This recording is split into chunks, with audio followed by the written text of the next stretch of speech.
Lo and behold, one of the greatest welterweights of all time, Matt Hughes. Matt, first thing I want to ask you, how you doing with the new gig, new job? Haven't really gotten into the swing of things, so right now I'm just trying to figure out where I'm going to go and what's going to happen. What is your brain telling you right now about Mr. Nick Diaz not showing up to a media obligation, or at least a fan obligation? And I'm not surprised. For the first thing, I'm just not surprised, and it's a bad thing. Here you've got a guy that could be the champion, and he doesn't want to socialize and let the world know. No one doesn't let the world know what's going through his mind right now. So, kind of a bad thing.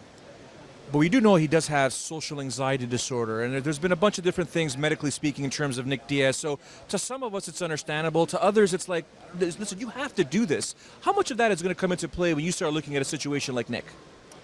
A lot. You know, that comes with the job. Letting him know, talking to the reporters and everything. So, you know, he needs to cope with whatever problems he has, and he needs to realize he needs to be here on these days. He's long maintained that, you know what, George St Pierre bypassed me to fight Matt Hughes.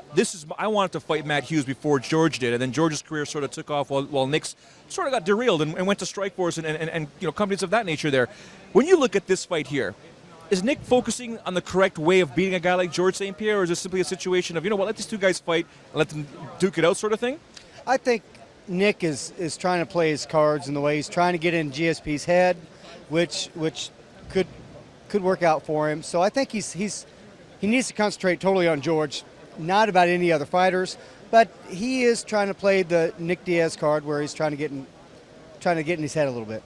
And what kind of love have you been getting here in the city of Montreal, obviously the hometown of George St Pierre? Talk to me. Everybody's been very friendly. Great fans up here. You know, George and I get along great. We just met each other, you know, saw each other for the first time up here, and I like George. Great guy. So, and I think everybody knows that I'm a big George St. Pierre fan as well. So everybody's been very friendly. Do you remember back in the days when we were, you know, myself, Monty Cox, yourself, where you know, the Universal Combat Challenge, and there was this young George St. Pierre guy competing, you know, always nervous, competing in the ring at the time. Did you ever think he grew up to be this superstar in the sport?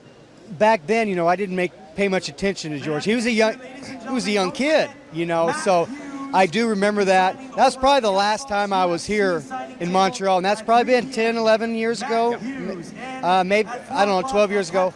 So, shit, I don't even, how old is George now?